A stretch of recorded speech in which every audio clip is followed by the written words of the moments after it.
प्यारे बच्चों, welcome to my YouTube channel. My channel name www.youtube.com/@physics with doctor Virendra और myself doctor Virendra Kumar. आज मैं आप लोगों को कक्षा 9 की विज्ञान के अंतर्गत जो फिजिक्स का पोर्शन है उसके मैंने क्या किया है कि यहाँ पर फिजिक्स को अध्याय 1, अध्याय 2, अध्याय 3 में बांट दिया है। तो फिजिक्स में जो कक्षा 9 में फिजिक्स में जो पहला अध्याय है गति का, आज मैं उसका वीडियो बनाने जा रहा हूं। इस वीडियो में आप लोग पढ़ेंगे गति, अदिश राशियां, सदिश राशियां, दूरी, विस्थापन, समान गति, असमान गति। ठीक है ना? तो आइए अब वीडियो शुरू करते हैं, डिस्कस करते हैं। जो चूंकि बात कक्षा 9 के बच्चों की है तो कक्षा 9 के बच्चे बहुत छोटे रहते हैं, तो आपको गति पढ़ना है। आपके अध्याय का नाम भी गति और आपको समझना भी गति है। तो कुछ उदाहरण लेता हूं मैं, जैसे कि लगभग सभी बच्चों ने ट्रेन में यात्रा की होगी, तो आप लोग अनुभव करते होंगे कि जब आप ट्रेन के अंदर सीट में बैठे हैं तो और आप बाहर देख रहे हैं तो आपको लगता है कि ये पेड़ है, ये बिल्डिंग है, ये है, ये सब चल रहे हैं। और जो बाहर व्यक्ति खड़ा होता है वो देख रहा होता है कि ट्रेन चल रही है, और वास्तविकता में क्या चल रही होती है? ट्रेन चल रही होती है। वो मकान, वो पेड़, वो अपनी जगह पर स्थिर रहते हैं। तो एक तो इस तरीके से गति आप समझ सकते हैं। दूसरा, जैसे मान लो कोई मैदान है, उसमें बीचों बीच एक हमने खूंटा गाड़ दिया है और उस खूंटे में गाय को बांध दिया है। तो गाय की गर्दन में जो रस्सी लगी है जिससे वो बंधी है, तो जितने एरिया का वो चारा खा लेगी, जितने एरिया में जा सकती है, तो कैसा बन जाएगा? वृत्ताकार बन जाएगा ना। तो क्या हो गई? वृत्तीय गति। सीधे चल रहे तो सरल रेखीय गति, तो सरल रेखीय गति हो गई, वृत्तीय गति हो गई। आप लोगों में से बहुत से बच्चों ने लिफ्ट में यात्रा की होगी, तो सीधे नीचे से ऊपर जाता है। ठीक। बहुत से लोगों ने घरों में एक घड़ी देखी होगी जिसमें घड़ी में नीचे एक पेंडुलम लटका रहता है और वो ऐसे ऐसे घूमता रहता है, तो दोलन गति हो गई। ठीक है। और गांव में बहुत सारे लोग पेड़ों में झूला डाल देते हैं। छोटे बच्चे झूला अक्सर झूलते रहते हैं, तो झूला एक व्यक्ति क्या करता है, यहां से उसको फोर्स करता है, बल देता है, बल लगाता है, तो वहां जाता है और आता है, यानी फिर आवागमन होता रहता है ना, तो दोलनी गति हो गई। ठीक है।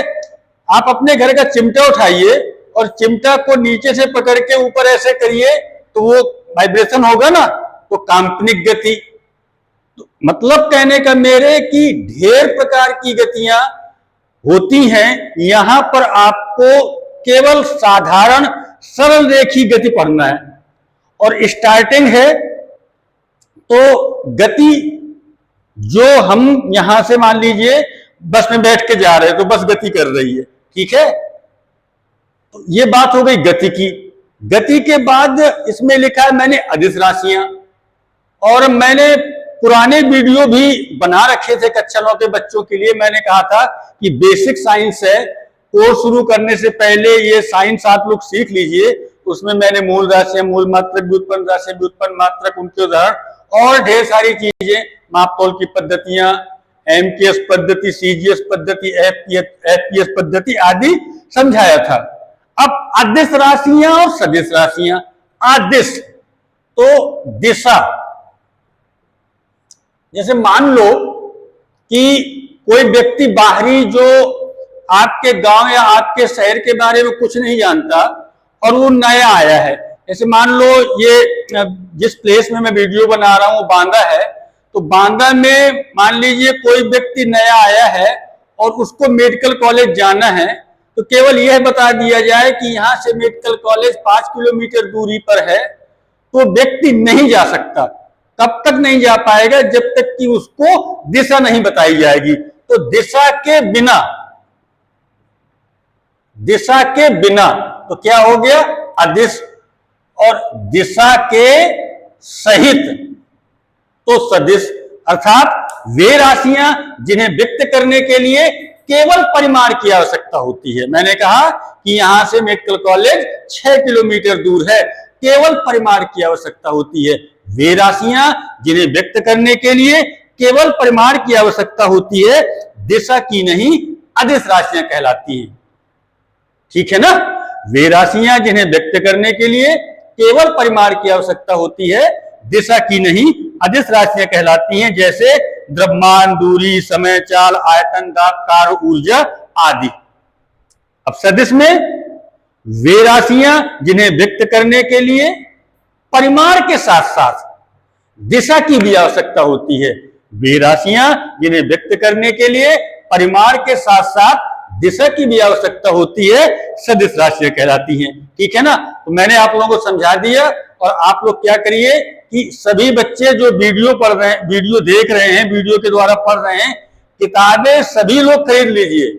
और केवल ये मत करिए कि आप वीडियो देख रहे हैं लेटे लेटे। वीडियो इसलिए बनाया जा रहा है कि आप वीडियो से समझ के और किताब की सहायता लेकर के नोट्स बना सकें।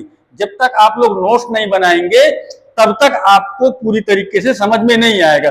दूसरी बात, कोई भी बच्चा कितना भी कमजोर है, यदि वो चाहता है कि उसको सीखना है तो मन लगा करके पढ़ेगा तो सीख सकता है। ठीक है? तो क्या क्या हो गया? गति हो गई, अदिश राशियां हो गई, सदिश राशि हो गई। फिर अगली हेडिंग मैंने ली है दूरी। गतिमान वस्तु द्वारा किसी समय में, कोई गतिमान वस्तु है, वो चल रही है, गतिमान वस्तु द्वारा किसी समय में तय किए गए पथ की लंबाई को, गतिमान वस्तु द्वारा किसी समय में तय किए गए पथ की लंबाई को उस वस्तु द्वारा चली गई दूरी कहते हैं। ठीक है? गतिमान वस्तु द्वारा किसी समय में तय किए गए पथ की लंबाई को उस वस्तु की दूरी कहते हैं। यह एक अदिश राशि है। ठीक है? मैंने अभी जब अदिश राशि की परिभाषा बताई थी तब उदाहरण बताया भी था। ठीक?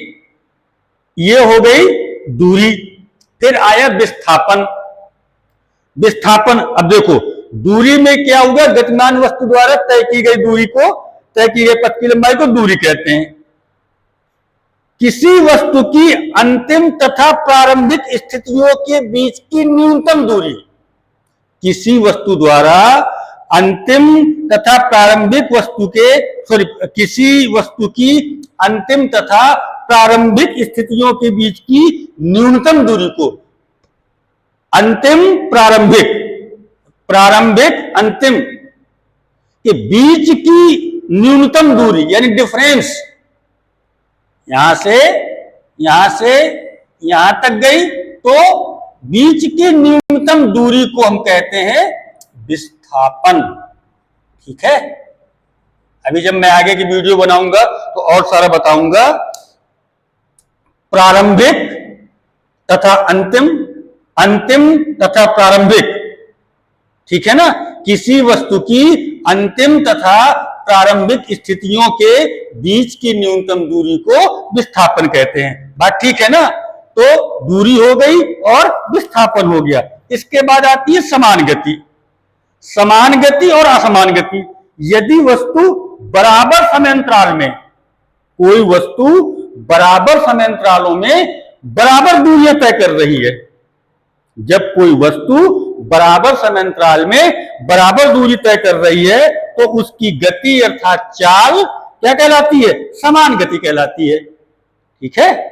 और जब बराबर समयांतरालों में भिन्न भिन्न दूरियां तय कर रही है कोई वस्तु, जब कोई वस्तु बराबर समयांतरालों में भिन्न भिन्न दूरियां तय कर रही है तब उसकी गति असमान गति कहलाती है। ठीक है ना? तो आज के वीडियो में मैंने आपको गति, अदिश राशियां, सदिश राशियां, दूरी, विस्थापन, समान गति, असमान गति, इनके बारे में बताया। ठीक है? आगे के वीडियो में मैं आपको चाल, औसत चाल, वेग, इसके बाद त्वरण, फिर गति के समीकरण और ग्राफ आदि बताऊंगा। तब तक के लिए धन्यवाद।